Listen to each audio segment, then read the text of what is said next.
mye teknisk her da. Presidenten kan bare beklage at deler av teknikken som Ja. fungerer godt nå. Det ikke bare lyd og datasystem, men det ser også ut til å være Ja. den som tar talerstolen opp og ned. Så representanten får greie så best det går. Takk, president. Jeg ikke så høy, så det går. 22. juli kan aldri gjøres ugjort. Terrorangrepet rammet alle nordmenn. Det var det største angrepet på norsk jord siden 2. verdenskrig, og var et direkte angrep på demokratiet og på unge mennesker som ville delta i det og slåss for det. Alle våre tanker går til dem som blir direkte berørt. Men de tankene, og ikke minst handlingene vi må gjøre etterpå, jo enda viktigere nå som de aller fleste har fått det hele mer på avstand, og verden går videre. I alle sorgprosesser så det for veldig mange vanskelig å takle den stillheten som oppstår når alle har fått kondolert, og ofte trekker seg tilbake etter noe tid.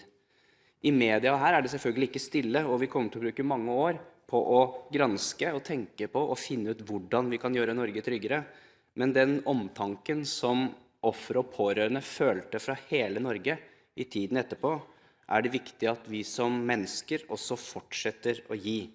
I tillegg så må vi også huske på at det mange offere for vold og overgrep og annen kriminalitet som føler dette ekstra sterkt, fordi det også ripper opp i noe de selv har opplevd. Sånn at det flere enn de som var direkte berørt 22. juli og dagen etterpå, som berørt av det som skjedde. Samtidig som vi I dag peker ut en vei videre og påpeker enkelte kritiske punkter, så det også, som flere har nevnt, det viktig å berømme departementsansatte som opplevde 22. juli, og som nå jobber under svært krevende forhold for å gjøre en formidabel jobb for å serve regjering, storting og folk, og alle de som gjorde en jobb på selve den grusomme dagen etterpå. Jeg synes det en styrke for offere, pårørende og det norske folk, alle som ble direkte involvert, og også Stortinget som vårt øverste politiske organ, at alle partier, som flere har nevnt, står sammen om viktige punkter I denne innstillingen. Og resultatet viser vel også at det var et poeng å sette ned en slik særskilt komité. Det ble ikke et gjesp, men en arena hvor alle partier I både opposisjon og posisjon har bidratt. Litt gnisninger har det vært, men I sum har alle av respekt for hva dette her handler om, gjort en jobb jeg håper har bidratt til å styrke tilliten til Stortinget ved at vi alle erkjenner at vi har et felles ansvar, og at vi tar det ansvaret. Jeg har lyst på vegne av Høyre å takke komitéleder og saksordfører for en god jobb, og jeg har også lyst til å takke storfraksjonsleder Jan Bøhler for en åpenhet, for en ærlighet I arbeidet I komiteen, I møte med alle partier, som det står stor respekt av. Og det har gjort at dette resultatet har blitt så godt. Den 22. juli kan, og jeg understreker kan, ha synliggjort at norske myndigheter gode på å samarbeide oppad og nedad I et hierarki, men ikke nødvendigvis like godt på tvers. Bistandsinstruksen skal gjennomgås, men forslag 7 om mulig enda viktigere. Fordi, som flere har pekt på, I alle år så har det kanskje vært mentale eller kulturelle barrierer mellom politi og forsvar som operativt hindrer best mulig samarbeid.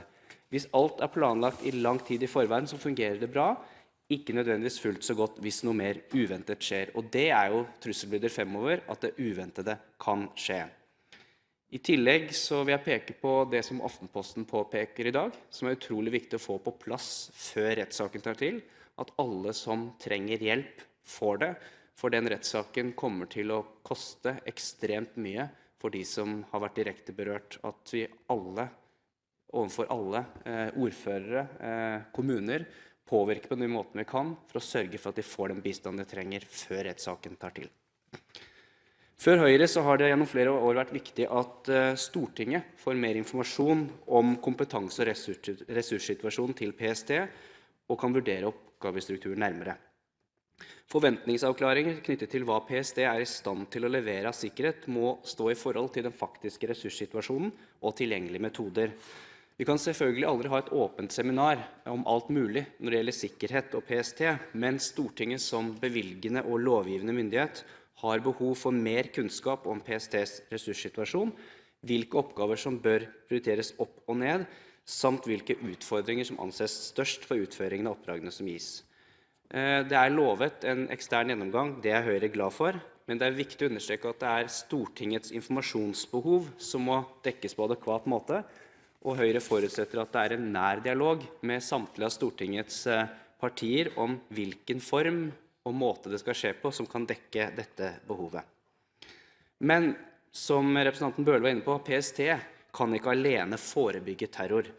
Som en del av den brede og overordnede planen som en enstemmig komité foreslår, så hører forslag 1 og 2 hjemme i samme kontekst.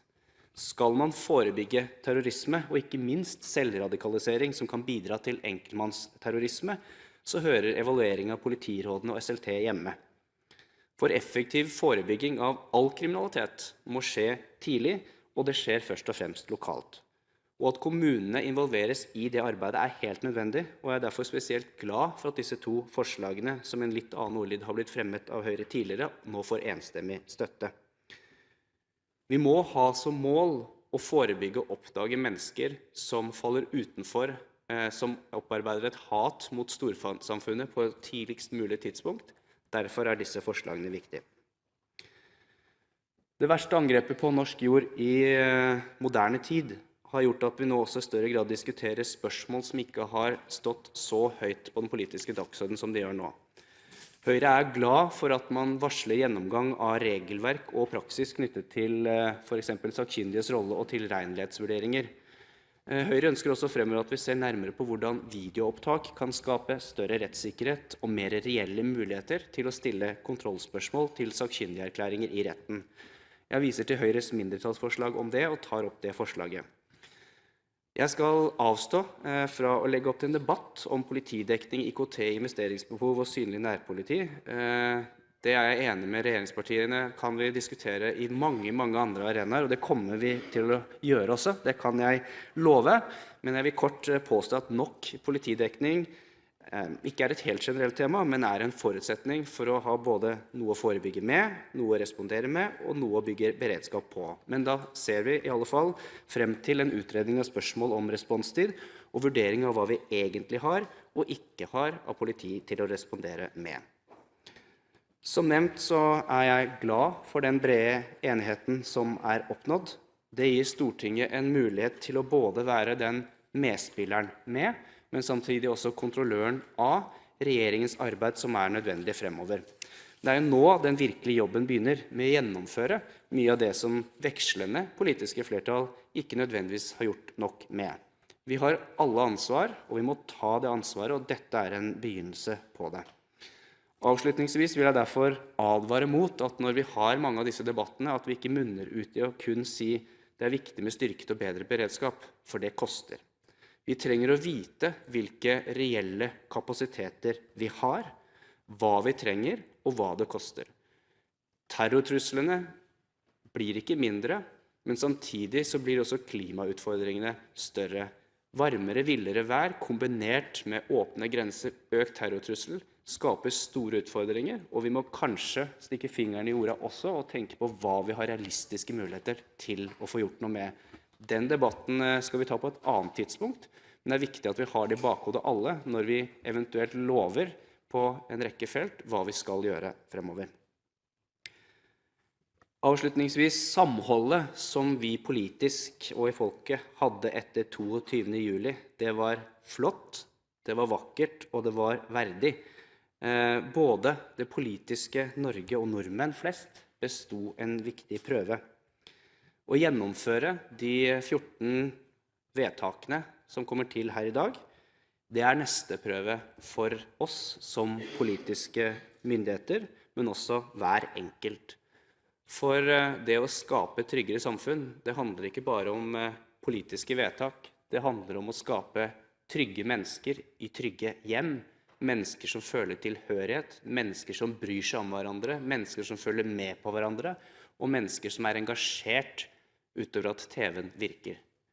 Vi er avhengig av mennesker som ser naboene sine, som ser når barn er i faresonen, som ser at skoleelever faller utenfor. For vi kan risikere at vi utvikler nye terrorister, og da er det uinteressant om det er en religiøst fundert terrorisme, eller om det er en annen form for mistillit til storsamfunnet. Det viktigste er at vi skaper trygge mennesker i trygge hjem, sånn at vi sikre på at vi gjør alt vi kan for å forhindre noe lignende av det som skjedde 22. juli. President. Forslag som Høyre står alene om, eller sammen med andre partier.